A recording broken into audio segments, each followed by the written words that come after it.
बड़ी खबर सामने आ रही है। हॉकी एशिया कप का फाइनल मैच आज है। भारत और कोरिया के बीच फाइनल टक्कर है। भारत ने चीन को 7-0 से रौंदकर फाइनल में एंट्री की। 9वीं बार हॉकी एशिया कप में के फाइनल में भारत पहुंचा है। फाइनल में 5 बार की चैंपियन कोरिया के साथ मुकाबला है। तो हॉकी एशिया कप में सुपर 4 स्टेज के आखिरी मैच में भारत और चीन के बीच शानदार मुकाबला खेला जाएगा। बिहार के राजगीर स्पोर्ट्स कॉम्प्लेक्स में खेले गए इस मैच में भारत ने 7-0 के बड़े अंतर से जीत हासिल की और फाइनल का टिकट पक्का कर लिया है। अब 5 बार की चैंपियन साउथ कोरिया के साथ खिताबी भिड़ंत होगी। एशिया कप का फाइनल मैच आज खेला जाएगा, जिस पर सबकी निगाहें टिकी हुई है। तो आज एशिया कप का फाइनल मुकाबला भारत और कोरिया के बीच ये फाइनल टक्कर होगी। भारत ने चीन को 7-0 से रौंदकर एंट्री फाइनल में की है। तो 9वीं बार हॉकी एशिया कप में भारत की एंट्री और फाइनल में 5 बार की चैंपियन रही है भारत। तो भारत और कोरिया के बीच फाइनल मुकाबला और काफी कांटे की टक्कर रहने वाली है। भारत ने 7-0 से रौंदकर एंट्री फाइनल में की है। तो फाइनल में 5 बार की चैंपियन कोरिया के साथ भारत का मुकाबला आज होना है। भारत और कोरिया के बीच फाइनल टक्कर और भारत ने चीन को 7-0 से रौंदकर फाइनल में एंट्री की है और 9वीं बार हॉकी एशिया कप के फाइनल में भारत पहुंचा है।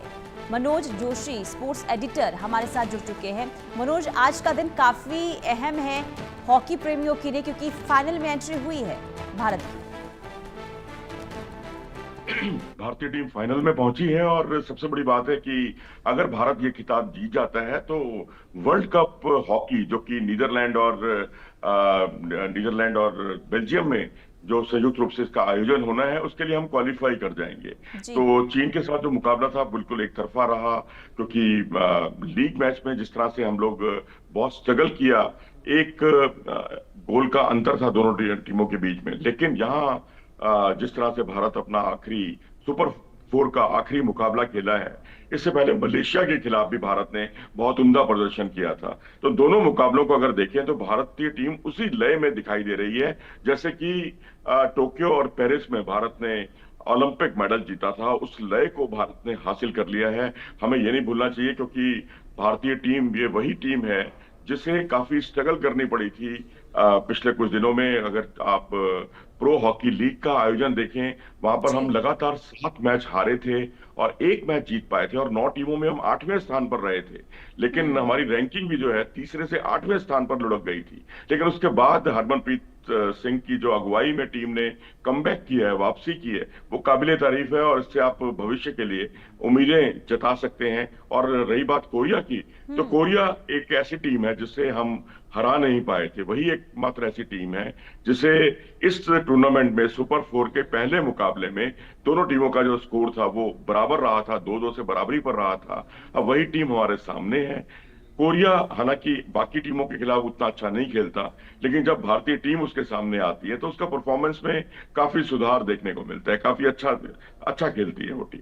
तो स्ट्रगल होगी। अब मैं समझता हूं कि जो दो टीमों के खिलाफ जो मोमेंटम भारत को पिछले 2 मुकाबलों में मिला है, उसको भारतीय टीम बरकरार रखेगी।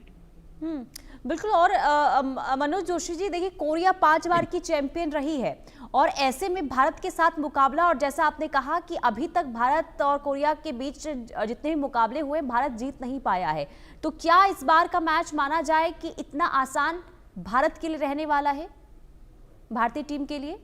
देखिए जी, लय पकड़ने की बात है। अब लय क्योंकि भारतीय टीम ने पकड़ी है तो मैं समझता हूं कि उसको बरकरार रखना बहुत जरूरी होगा।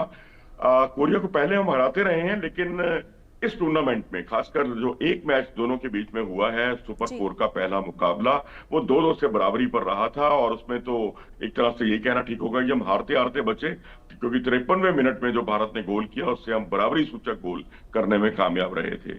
लेकिन यह है कि भारतीय हॉकी ने अपनी गलतियों से सीखा है, क्योंकि जिस तरह से हमारी जो डिफेंस लाइन है, जिस तरह से स्ट्रगल कर रही थी, जिस तरह से उनको बहुत ज्यादा मौके दे रही थी अपोनेंट टीम को, और न सिर्फ अंदर अपनी डी में प्रवेश करने के मौके दे रही थी, बल्कि कार्ड्स भी बहुत ज्यादा भारतीय खिलाड़ियों को मिले। कार्ड्स तब दिए जाते हैं जब आप बहुत मारधाड़पूर्ण खेल दिखाते हैं, जब हताश हो जाते हैं आप, और आप हॉकी कई बार अपनी अपोनेंट के पैर पर लगाने की कोशिश करते हैं, या जी। उस तरह से आप बहुत साफ सुथरा खेल नहीं खेल पाते। तो वो सारी चीजें अब गायब दिखाई दी हैं पिछले 2 मैचों से। तो ये एक अच्छा साइन है भारतीय टीम के लिए। और जो एक काउंटर अटैक से भी गोल हुए, और जो अभिषेक ने जो 2 शानदार गोल किए वो बड़े कमाल के थे। पेनल्टी कॉर्नर पर जो खासकर डायरेक्ट हिट पर तो नहीं, लेकिन जो रिबाउंड होकर जब गेंद लौटती है तो उस पर भी भारतीय टीम अच्छे गोल करने लगी है।